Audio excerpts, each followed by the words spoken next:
Hello കൂട്ടുകാരെ, ഈ കെട്ടും ഫാണ്ടൊക്കെ കണ്ടപ്പോൾ നിങ്ങൾ വിചാരിച്ചോന്നൊന്നും എനിക്കറിയത്തില്ല.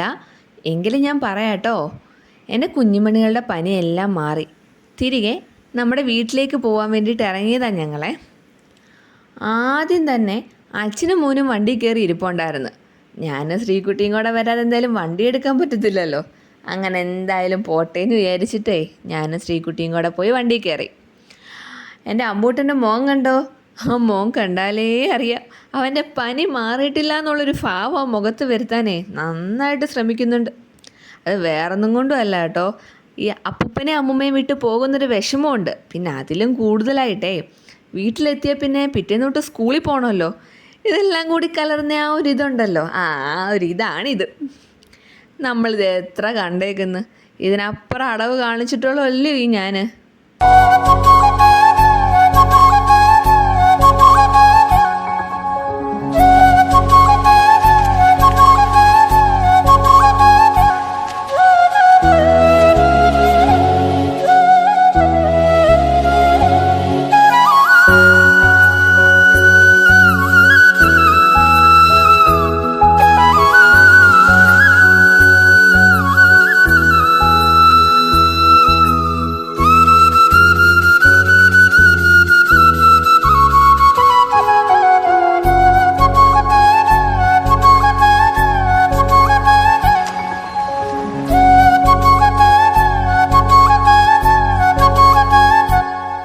എപ്പോഴും അമ്പൂട്ടൻ്റെ വാലായിട്ട് നടക്കുന്ന ഒരാളാണ് ശ്രീകുട്ടി.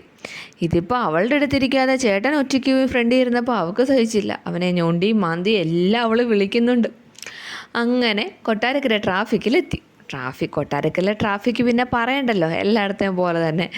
ഞങ്ങൾ എന്തായാലും ആ ട്രാഫിക്കിൽ കൂടെ ഒരുവിധം ഞങ്ങൾ പോയി.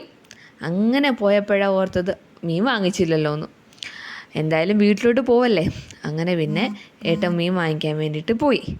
അങ്ങനെ മീനൊക്കെ വാങ്ങിച്ച് ഏട്ടൻ തിരിച്ച് വന്ന് ഞങ്ങളങ്ങനെ തിരിച്ച് ഞങ്ങളുടെ വീട്ടിലേക്കെത്തി. വീട്ടിലെത്തിയ പിന്നെ ഒരു അംഗം തന്നെ ആണല്ലോ. മഴ കാരണം തുണികളെല്ലാം സെറ്റിയിലും ഹാളിൽ അശയിലും എല്ലാം വിരിച്ചിട്ടിട്ടാണ് ഞങ്ങൾ പോയത്. ഇനി അത് കഴിഞ്ഞിട്ടോ റൂമിലേക്ക് വന്ന് ഷീറ്റെല്ലാം ഒന്ന് മാറ്റി കഴുകാനിടാമെന്ന് വിചാരിച്ചപ്പോൾ ചേട്ടനും അനിയത്തിയും കൂടെ അവിടെ കയറി കളി ആരംഭിച്ചു. പിന്നെ ഞാൻ വിചാരിച്ചു ആ പോട്ട് കളിച്ചോട്ടെ. പിന്നെ എന്തായാലും ഞാൻ ആ ഷീറ്റെല്ലാം എടുത്ത് കഴുകാൻ വേണ്ടി തുണിയെല്ലാം കഴുകാൻ വേണ്ടിയിട്ട് സോപ്പ് മുക്കി വെക്കാൻ വേണ്ടി എടുത്തുകൊണ്ട് പോയി. അങ്ങനെ തുണിയെല്ലാം സോപ്പ് പൊടിയും മുക്കി വെച്ചിട്ട് വന്നിട്ട് നോക്കിക്കോണേ ഏട്ടാ പിള്ളേരെന്നും പറഞ്ഞിട്ട് ഞാൻ വാങ്ങിച്ച മീൻ കഴുകാൻ വേണ്ടിയിട്ട് അങ്ങ് പോയി. നല്ല ഫ്രഷ് കണവയായിരുന്നു. ഞങ്ങളുടെ നാട്ടിൽ ഈ മീനിനെ കണവ പറയുന്നത്. നിങ്ങളുടെയൊക്കെ നാട്ടിൽ എന്താണ് പറയുന്നതെന്ന് എനിക്കറിയത്തില്ല കേട്ടോ. എന്തായാലും ഞാൻ കണവ കറി വെക്കുന്ന ഈ ഒരു ഈസി റെസിപ്പി നിങ്ങൾക്ക് കൂടെ കാണിച്ചു തരാം കേട്ടോ.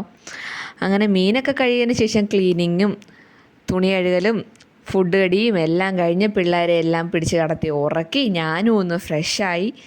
അങ്ങനെ ഞാനും ഉറങ്ങാൻ കിടന്നു. മോൻ്റെ യൂണിഫോമൊക്കെ പിന്നെ എടുത്ത് വെക്കണമല്ലോ നേരത്തെ, ഇല്ലെങ്കിൽ പിന്നെ നാളെ അതിന് പിന്നെ സ്കൂളിൽ പോകാൻ എണീക്കുന്ന സമയത്ത് ഒന്നാമത് കരഞ്ഞ് നിലവിളിച്ച് വിഷമിച്ചായിരിക്കും എണീക്കുന്നത്. അതിനെ കൂട്ടത്തിൽ യൂണിഫോമൊക്കെ എടുത്ത് വെക്കുക എന്നുള്ളതൊരു ബഹളമായ കാര്യമാണല്ലോ. നേരത്തെ ചെയ്തു വെച്ച് എനിക്ക് അത്രയും ടെൻഷൻ ഫ്രീ. അപ്പോൾ ഓക്കെ, നാളെ കാണാം. Tata bye bye.